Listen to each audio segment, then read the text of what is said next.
मेरी पत्नी डॉक्टर थी और रोजाना रात को उसकी ड्यूटी होती थी। अचानक मेरी पत्नी के पास बहुत पैसा आ गया। पत्नी का राज जानने के लिए मैं एक दिन उसके हॉस्पिटल गया तो अस्पताल में बहुत छोटे छोटे बच्चे थे और जब पत्नी के कमरे में गया तो मुझ पर कयामत टूट पड़ी थी, क्योंकि मेरी पत्नी 4 डॉक्टर के साथ रात के इस पहर मैंने जो कुछ अपनी आंखों से देखा, मुझे यकीन नहीं हो रहा था।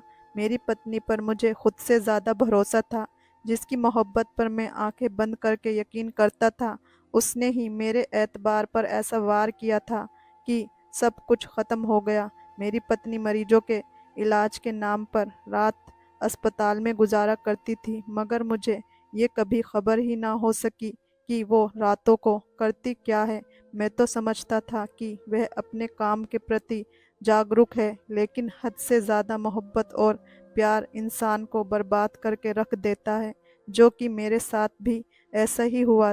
मैंने आंख बंद करके उस पर विश्वास किया था। मुझे उस पर नाज था कि वह मुझे कभी धोखा नहीं को देगी। मुंह पर दिखाने के मेरी काबिल पत्नी नहीं ने मुझे छोड़ा था। किसी 4 मर्दों के साथ रात को वो जो कुछ कर रही थी, वह शायद किसी आम औरत के लिए मुमकिन भी नहीं था। लेकिन मेरी पत्नी बड़ी बेशर्म थी, जो तन्हा आधी रात को अस्पताल के बंद कमरे में वो जो कुछ भी कर रही थी, मैं उसके बारे में ऐसा सोच भी नहीं सकता था कि वह ऐसा भी कर सकती है। ये सब देखकर मेरे लिए अपने पैरों पर खड़ा होना मुश्किल हो गया था। मैं लड़खड़ाते कदमों से हॉस्पिटल से बाहर निकल आया था। मुझ में इतनी हिम्मत ही नहीं थी कि मैं अपने कदमों से जाकर अपनी बेज़मीर पत्नी को बताता कि मैंने अपनी आंखों से उसका घिनौना रूप देख लिया है। रात को अस्पताल के एक फ़ोन कॉल पर तुरंत दौड़ना और मरीजों के नाम पर बेचैन हो जाना और चंद महीने में ही करोड़ों रुपए जमा कर लेना, एक एक करके मुझे हर बात का मतलब समझ में आ गया था। मैं हॉस्पिटल के बाहर बने फुटपाथ पर बैठ गया और अपने साथ गुजरे हुए वक्त का हर एक पन्ना पलटने लगा। मेरी और सुनैना की शादी को 3 साल होने वाले थे। इन 3 सालों में हमारी कोई औलाद नहीं हुई थी, लेकिन इस बात का मुझे कोई दुख नहीं था। मेरा मानना था कि ये सब ऊपर वाले की देन है, जब लिखा होगा तो औलाद हो जाएगी। मैं अपनी पत्नी सुनैना से बहुत प्यार करता था। मेरी पत्नी एक डॉक्टर थी, मुझे उस पर फक्र था। दिन हो या रात, सुनैना अपनी ड्यूटी से कभी पीछे नहीं होती थी। वे एक छोटे से अस्पताल में काम करती थी। जब भी उसे अस्पताल से फ़ोन आता, वे सब कुछ छोड़ छाड़ अपना फ़र्ज़ निभाने हॉस्पिटल पहुंच जाती। मैं और सुनैना अलग घर में रहते थे। हमारी जॉइंट फैमिली थी। फैमिली से अलग रहने का फ़ैसला मुझे सुनैना की वजह से ही करना पड़ा, क्योंकि शादी के बाद उसका डॉक्टरी का आखिरी साल था और उससे रोज़ाना मेडिकल कॉलेज जाना पड़ता था, जिस वजह से जॉइंट फैमिली में रहना मुमकिन नहीं था। सुनैना के प्रोफेशनल को देखते हुए मैंने एक अलग घर का इंतज़ाम कर लिया था कि वह अपनी पढ़ाई पूरी कर सके। मैं खुद एक ट्यूशन टीचर था और अपना खुद का कोचिंग सेंटर खोल कर चलाता था। मेरा काम बहुत अच्छा चलता था और हमारे घर के हालात भी बहुत अच्छे थे। लेकिन जब सुनैना ने अस्पताल जाना शुरू किया तो सब कुछ बदल गया। हॉस्पिटल वाले सुनैना को बहुत अच्छा पैकेज दे रहे थे और यह सब कुछ उसकी मेहनत की वजह से था, और वह अपने सारे शौक अपने ही पैसों से पूरा करती थी। मैं इतना कमा लेता था कि उसकी ज़रूरत पूरी कर सकता था, पर वह अपने ही पैसों से सब कुछ करना चाहती थी। मैं उसका पति था, लेकिन फिर भी उसे मुझसे कोई सपोर्ट नहीं चाहिए थी। उसकी यही खुददारी लोगों को पसंद आई थी। मेरे दोस्त भी सुनैना की तारीफ करते नहीं थकते थे। वे कहते थे कि यार, वाकई में तेरी किस्मत बहुत अच्छी है। हम तो अपनी पत्नियों की फरमाइशों से ही तंग आ चुके हैं, लेकिन तुझे तो ऐसी कोई परेशानी नहीं है। और उनकी ये बात बिल्कुल सही थी। सुनैना ने आज तक मुझसे किसी भी चीज़ की कोई फरमाइश नहीं की थी। लेकिन कुछ दिन बाद हमारी ज़िंदगी में एक कैसा मोड़ आया कि सब कुछ बदल कर रह गया, और मुझे पता चला कि इंसान जैसा दिखता है असल ज़िंदगी में, ज़रूरी नहीं कि वह वैसा ही हो। मुझ पर भी एक ऐसी भयानक हकीकत उस वक्त मालूम हुई जब मेरी छोटी बहन की शादी तय हुई। मेरी छोटी बहन की शादी में जब एक हफ्ता बाकी था और धीरे धीरे जब सारे रस्म रिवाज को निभाया जा रहा था, मेरी एक लौती बहन की शादी में भी सुनैना अपने काम में इस कदर व्यस्त थी कि वो एक दिन भी छुट्टी नहीं ले रही थी। पिछले कई महीने से उसकी नाइट ड्यूटी थी। कभी कभार इमरजेंसी होने पर वह दिन में भी अस्पताल के चक्कर लगा दिया करती थी। मेरी माँ तो इस बात से शिकायत करने लगी थी कि वह घर की छोटी बहू है और मेरी बेटी की किसी फंक्शन या रस्म में शामिल नहीं हो पाती। मैंने माँ को समझाने की बहुत कोशिश की थी। उसका काम ऐसा ही है, अगर वह अस्पताल ना जाए तो कोई मरीज अपनी जान गंवा बैठे।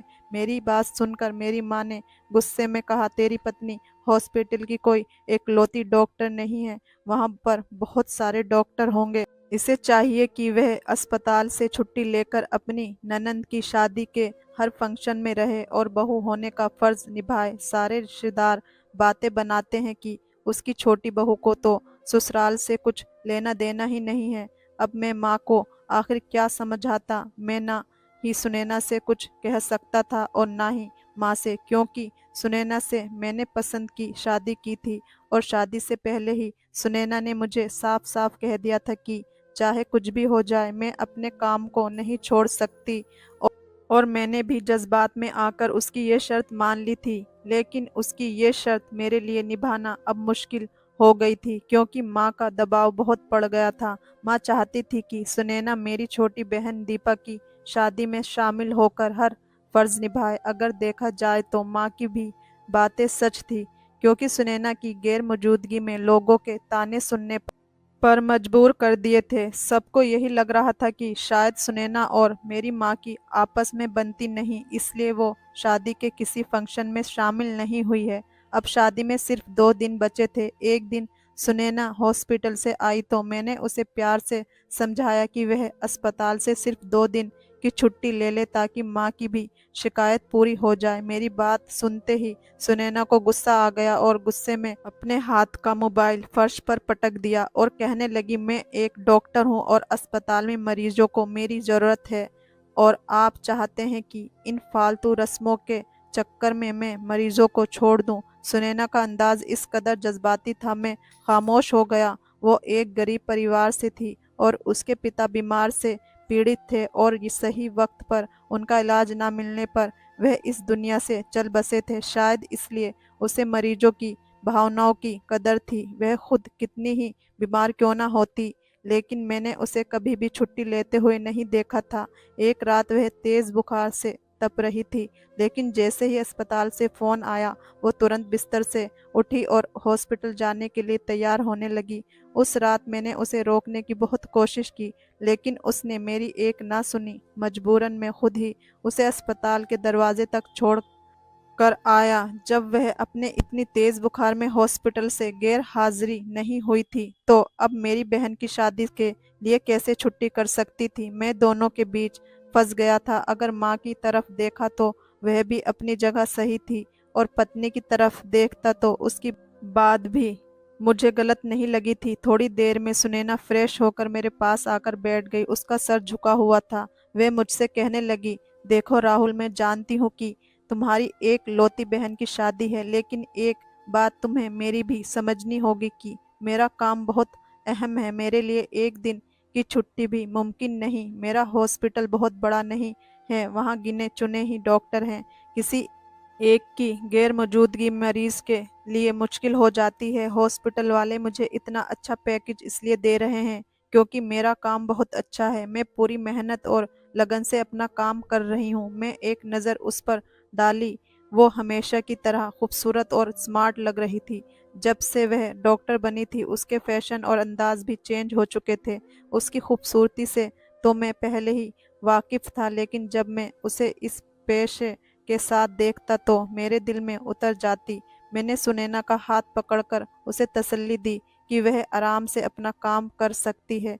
माँ और घर वालों को मैं संभाल लूंगा। मेरी इस बात पर सुनैना ने मुस्कुरा कर मेरे कंधे पर अपना सर टिका दिया और कहने लगी, एक दिन मैं ऐसे मुकाम पर पहुंच जाऊंगी कि दुनिया मुझे हसरत भरी निगाहों से देखेगी। मैं इतना पैसा कमाऊंगी कि मुझे किसी भी चीज़ के लिए तरसना नहीं पड़ेगा। मैं चाहती हूँ कि मैं ऊंचाई के उस मुकाम पर पहुंच जाऊं जहां मेरे आगे सबका कद बहुत छोटा पड़ जाए। सुनैना की बातें मुझे बहुत अजीब लगी थी। जब वह मरीज के लिए काम करती थी तो इतना पैसा कमाने की ख्वाहिश क्यों कर रही थी। मैंने सुनैना से कहा कि हमारे पास पैसे की कोई कमी नहीं है, तुम गरीबों की मदद करो, मैं धीरे धीरे करके तुम्हारे सारे सपने पूरे करूंगा।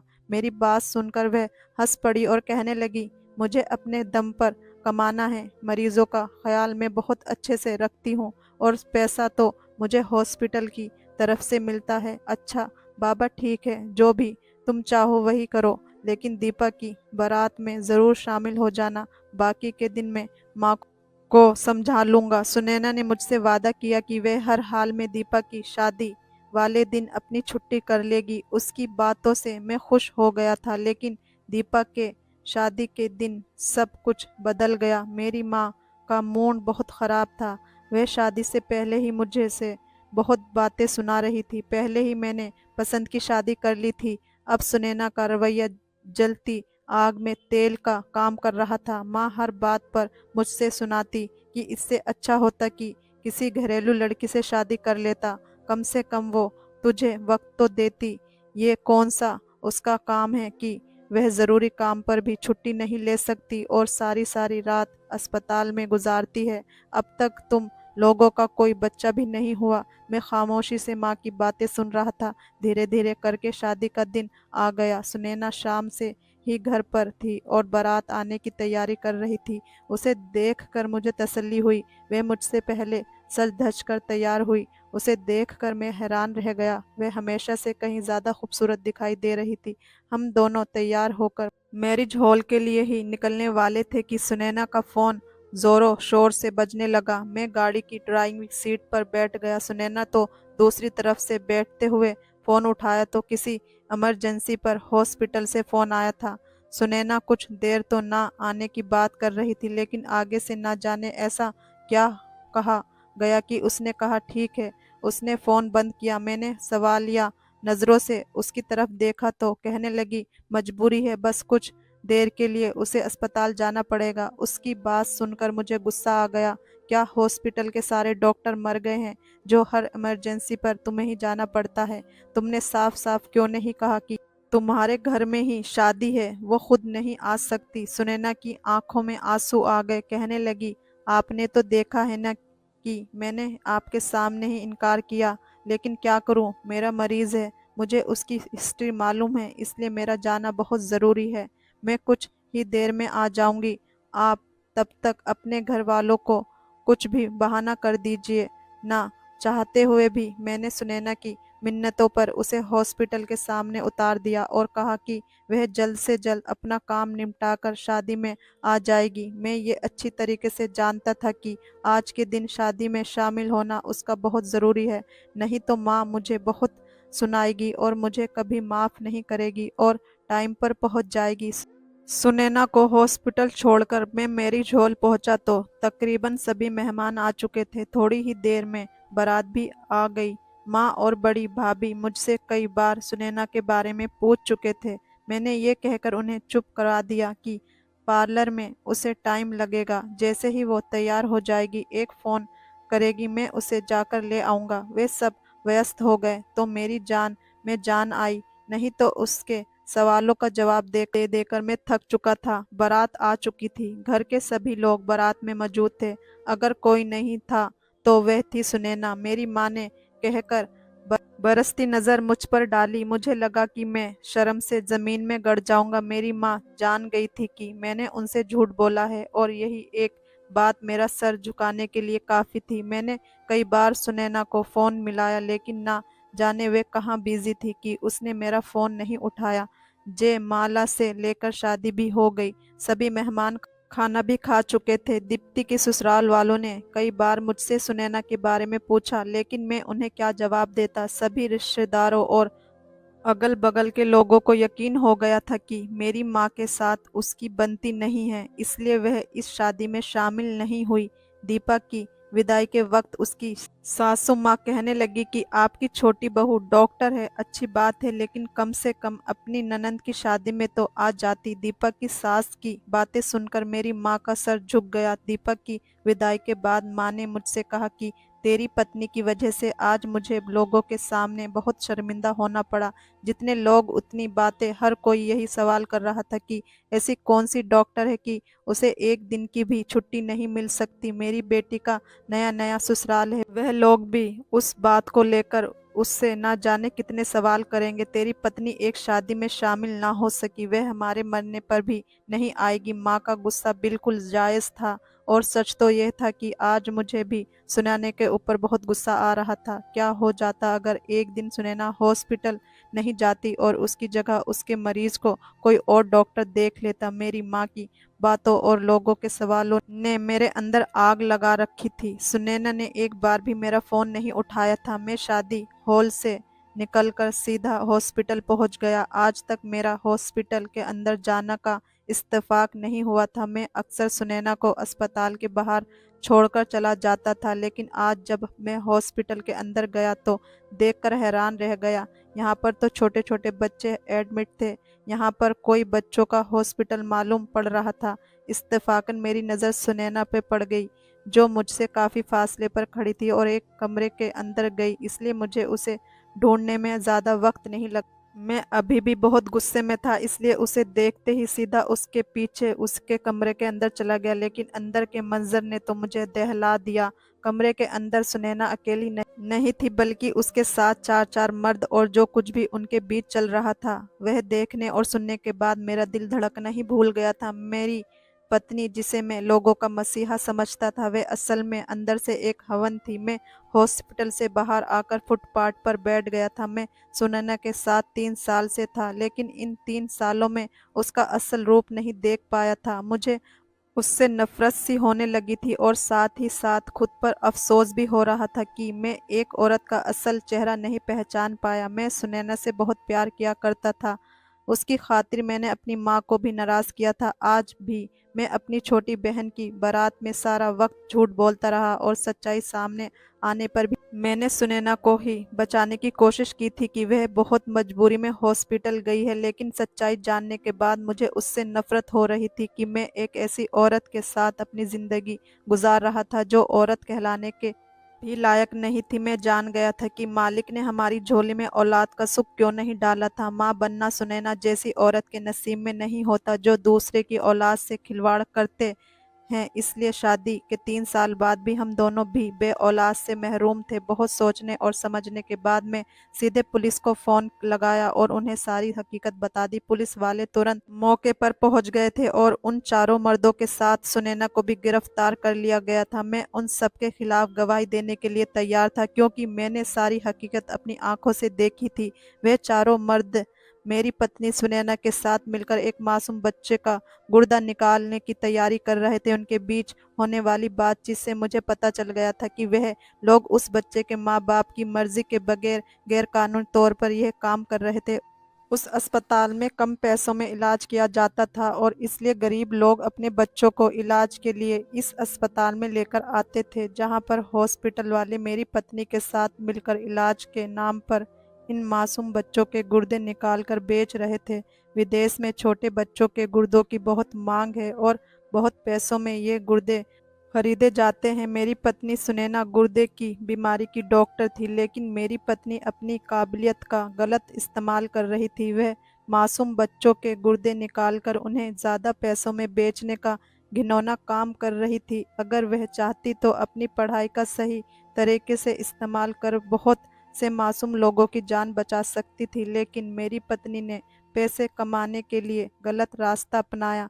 पुलिस वालों ने सारी जांच पड़ताल करके बताया कि ये लोग पिछले कई सालों से ये काम कर रहे हैं। अस्पताल वाले इस काले धंधे में बराबर के शरीक हैं। ये सारे पढ़े लिखे लोग हैं जो पढ़ाई करके डॉक्टर तो बन गए, लेकिन अपने अंदर के इंसानियत को भूल गए थे। लेडीज कांस्टेबल सुनैना को अपने गिरफ्त में लेकर पुलिस वैन तक ले जाने लगी, तो मैंने उसे कुछ देर रोकने को कहा। मैंने सुनैना की आंखों में आंखें डालकर पूछा कि हमारी जिंदगी में ऐसी कौन सी कमी थी जिसकी वजह से तुमने ये गलत काम किया।